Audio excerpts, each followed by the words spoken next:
Nimeshukuru pia kuandamana nawe kwa kanisa hili. And when I walked into this church, Your Excellency, there are one or two profound things that I noticed. One is the theme that is projected on that banner, your 2025 theme, sustaining an upward momentum. The second thing, Your Excellency, that I took note of is when my brother was taking us through the church announcements, was a work that men in this church had done, I think a week ago or a weekend ago. Was it a week ago? On Friday this week. Over 106 men, as I heard, 116 men who spent the night here on a bonfire mentoring our young men.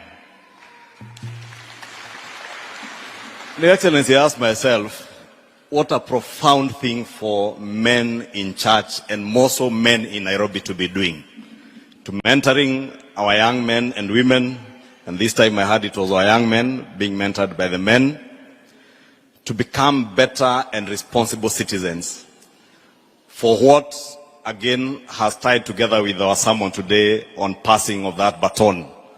Asking ourselves what kind of baton are we passing on to our children. And I must thank God that indeed men in this church have taken up that great responsibility of not only mentoring our young ones, but ensuring that they pass on a baton that is smooth and one that is good, not just for their future and their families, but also for our country. Your Excellency, that is a challenge we have had as a country. Because again, as our Lord Bishop has said, even on matters of giving, he has told us the grounding, the theological grounding of giving, whether it is in secret or openly. Bishop, let me tell you, I'm an accountant. I believe in giving openly for accountability and transparency, even within church. And I'm happy that I've heard from my bishop that it is up to me as a Christian to choose how to give. And I will choose to be giving openly. Two, there is a reason why everybody gives in church and gives to God.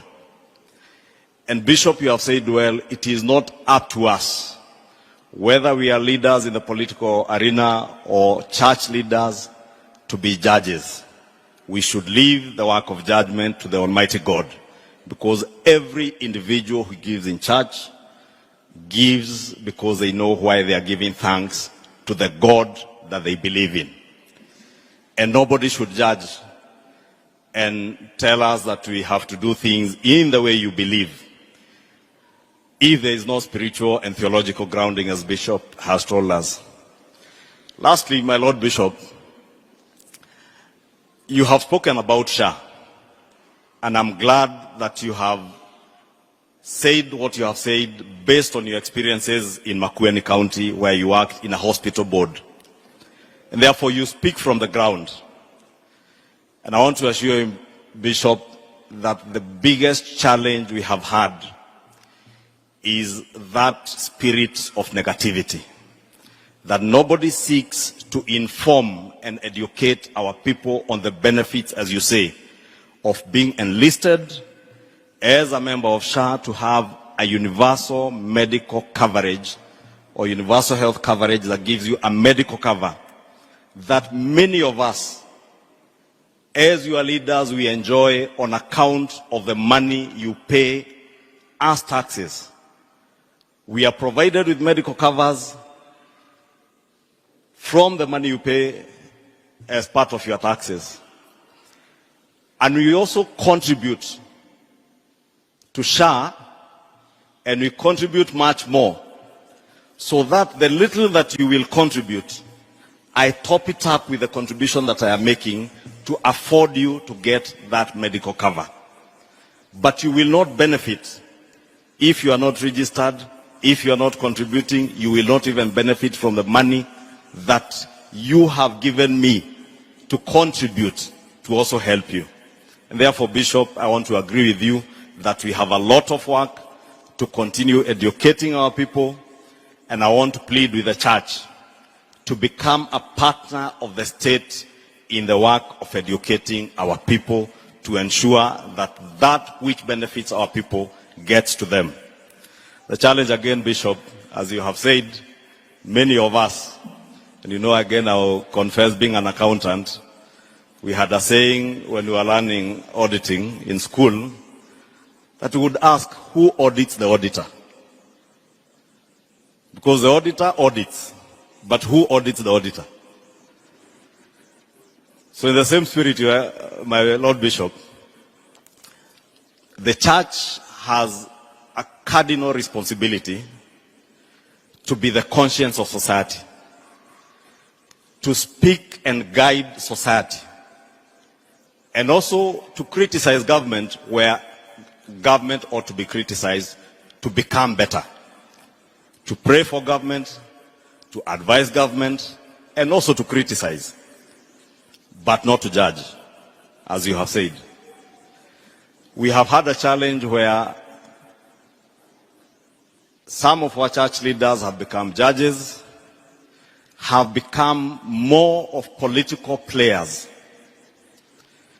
And therefore we sit back and ask ourselves, if the church, instead of praying, guiding, offering positive criticism, becomes political prayers, who then will become the conscience of society?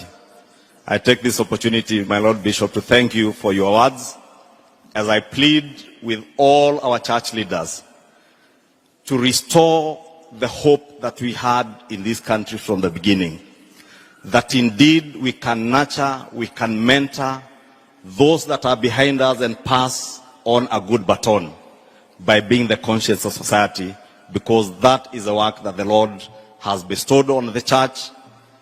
Sisi kama wanasiasa, Bishop, mara kwa mara tutasemezana, mimi na Aladwa tutasema maneno ingine mabaya, mengine mazuri, lakini tunawaangalia nyinyi kama viongozi wa makanisa ili mtushauri, mtuelekeze vizuri, lakini mkiingia ukingoni wa siasa, hata watoto ambao tunafaa kuwaelekeza hawatojua tofauti ya mwanasiasa na kiongozi wa kanisa, viongozi wa kanisa wakiingia siasani. Na kama mnasema viongozi wa kisiasa ni waongo, alafu viongozi wa kanisa waingie siasani, sisi wote tutakuwa sawa, si ndio? Ningeomba tuendelee kufanya kazi pamoja, tushauriane na tusaidiane hata kwa kuelimisha Wakenya kwa mambo hasa ambayo ya wanafaidi wa Kenya, kama hayo Bishop umeongelea, ya universal health coverage, ya Taifa Care ama social health insurance fund, ambayo manufaa makubwa ni kwa mwananchi wa kawaida. Pia nimesikiza hapa kwa matangazo, mko na washirika wenyu ambao wamekuwa wagonjwa, ambao wanaenda nchi za ng'ambo kutafuta matibabu. It is possible with universal health coverage to have facilities in this country that can treat our people here and get affordable and quality health care within the Republic of Kenya without us having to expatriate money to take to India and other countries. And with that, I thank you and I thank this church for what I have seen. La mwisho, si kukosa kusoma, Bishop, na unikubalia sababu mimi ni wa kanisa ingine. So wakati niliingia hapa nilijaribu kusoma, niona ile mambo mnafanya, nikaona pia you are a very musical church. Very musical. And your praise and worship is indeed very powerful. And you are living true to the words that were read for us in Ephesians 6:1-4. That you are, I observed here, every choir that came here, there were some elder people, middle-aged, kama mimi, teens, young adults, and even small children. That is the future of the church and the country should be building. Kwa hayo mengi, nawaomba kwa heshima, tumkaribishe kiongozi wetu, ambaye pia ni rais wa Jamhuri ya Kenya. Mheshimiwa Rais, karibu.